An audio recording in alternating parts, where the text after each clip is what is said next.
Deep within the verdant, rolling hills of Connecticut, cloaked in an almost perpetual twilight, lies a place whispered about with bated breath, Dudleytown.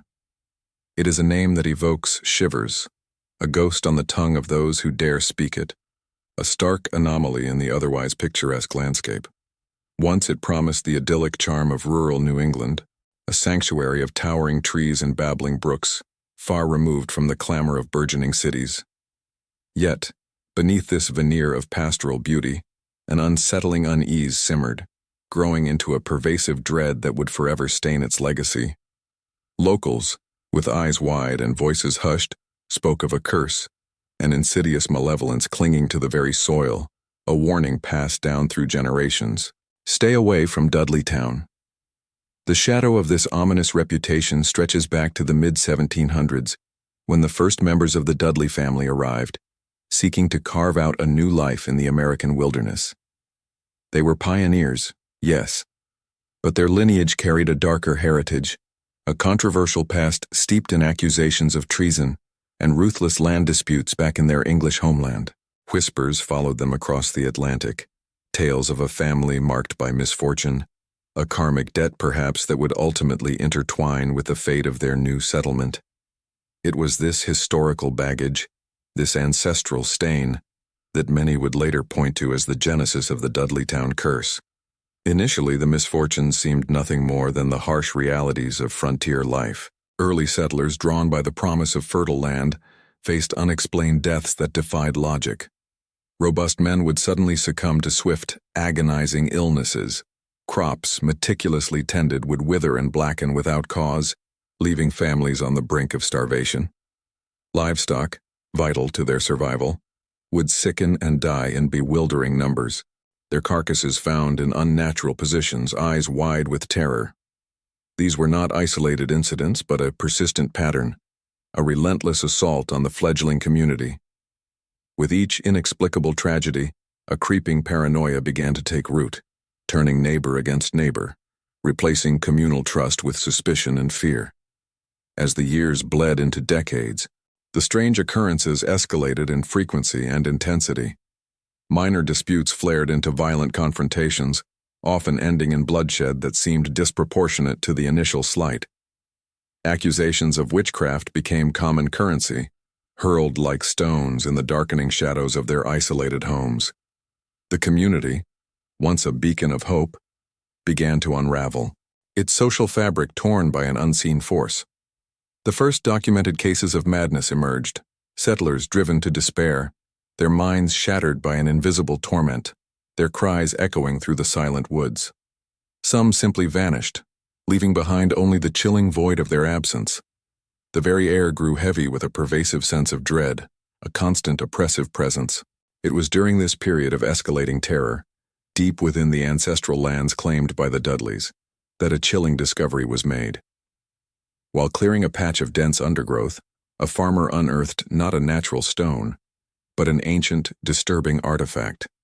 It was a crudely carved idol, fashioned from dark, unfamiliar wood, its features contorted into a grotesque, malevolent grimace.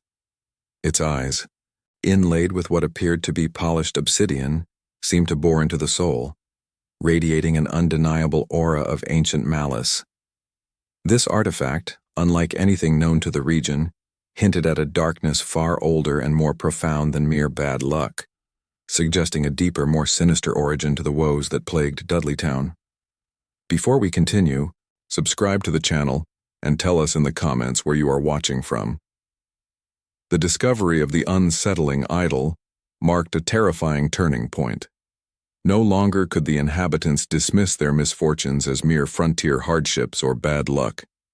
The artifact was a tangible symbol of something ancient and profoundly wrong. The curse, subtly weaving itself through the fabric of their lives, now escalated with a terrifying ferocity. A sudden, inexplicable fire engulfed the largest barn, reducing months of harvested crops and vital livestock to smoldering ash in a single night. The flames danced with a malevolent glee, illuminating the faces of the settlers etched with terror and utter despair. Then, the unthinkable happened. A child, no older than 5, vanished without a trace from her own yard, swallowed by the dense surrounding woods. Despite frantic searches that lasted weeks, only a single tiny mud-caked shoe was ever found, a chilling testament to her disappearance. In their desperate attempts to comprehend the unfolding horrors, the community turned to every possible avenue. Religious figures, stern-faced preachers from neighboring towns arrived clutching their Bibles, their sermons filled with fervent prayers and desperate exorcisms.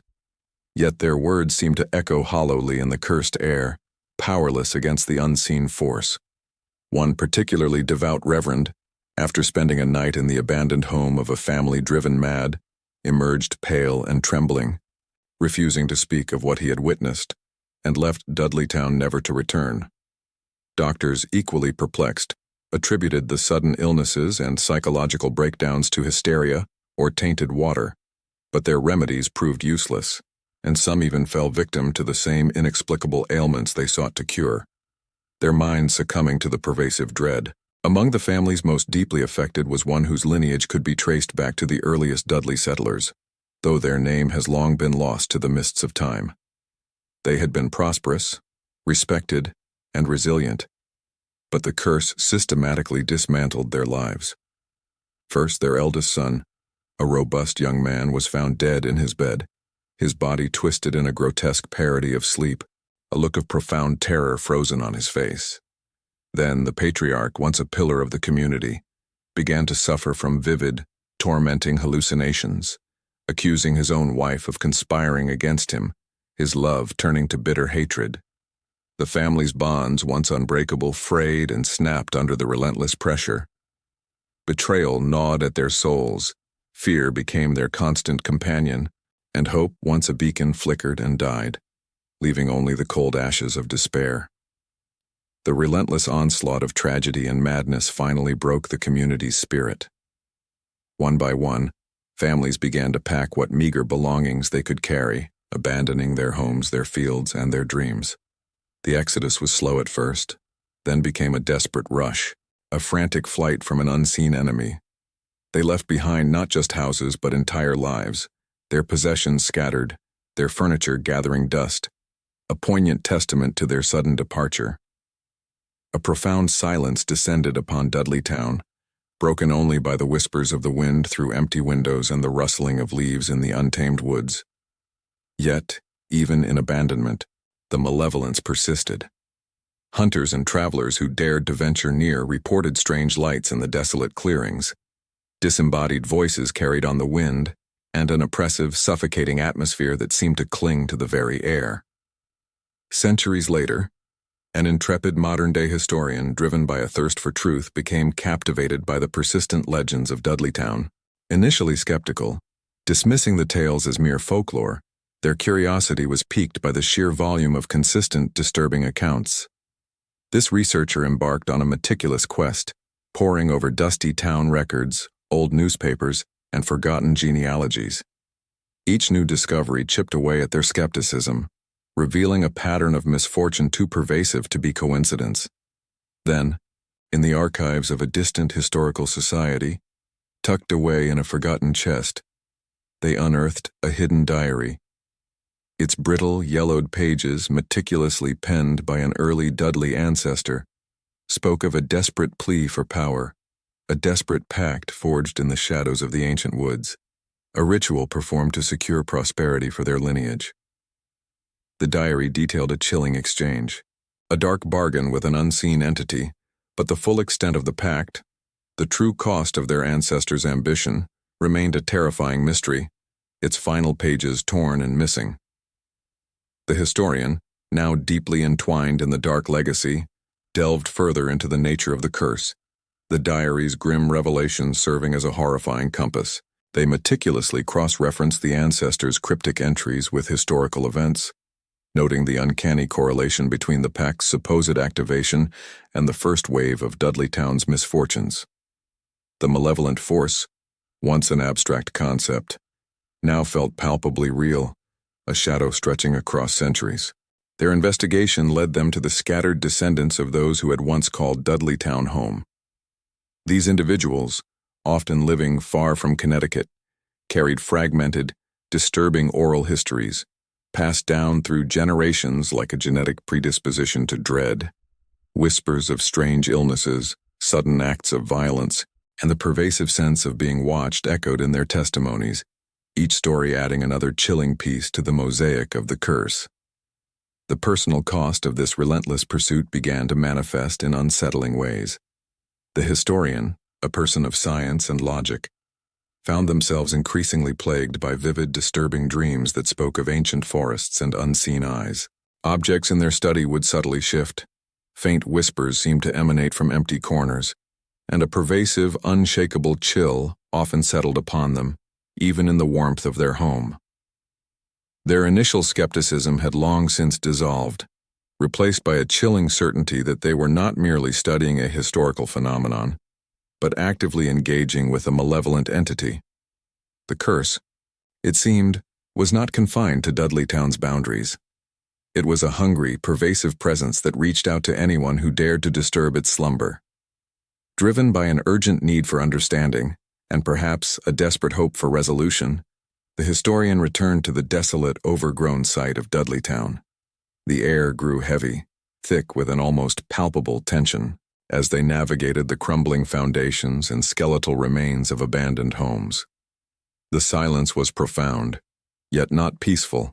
It was the silence of something holding its breath. Armed with their research and the tattered diary, they stood before the remains of the Dudley family's original homestead, the very ground where the dark pact had been forged. A desperate plea formed on their lips, not for appeasement but for comprehension, for a dialogue with the lingering shadows.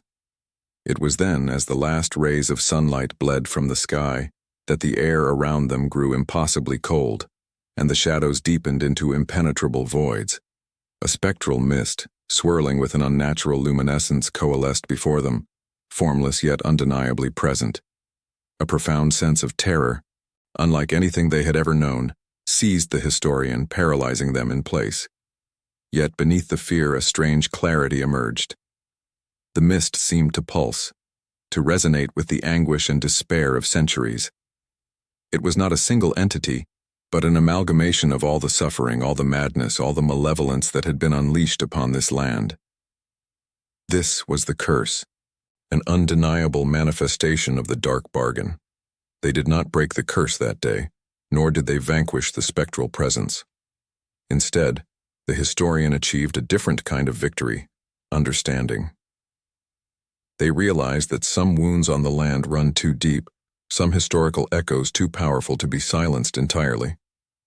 The malevolent force was not a demon to be exorcised, but a deeply ingrained scar on the fabric of reality, born from human ambition and folly. They accepted its enduring power, recognizing that true resolution might not lie in eradication, but in acknowledgement and respect for its dark history. The historian, forever changed by their encounter, shared their findings with the world. Their meticulous research, backed by the chilling oral histories in the ancestral diary, brought a new, terrifying clarity to the legend of Dudleytown. It was not merely a tale of bad luck, but a stark warning about the profound and lasting consequences of human actions, of pacts made in desperation and greed. Dudleytown remains to this day a place shrouded in mystery and caution, its desolate ruins a testament to a curse that refuses to die. The historian concluded their narrative with a subtle, unsettling detail, a recurring dream of obsidian eyes watching them from the shadows, a whisper on the wind that sometimes the past isn't just history, it's a living, breathing entity, always waiting, always watching. The curse, after all, was never truly broken. It merely learned to wait.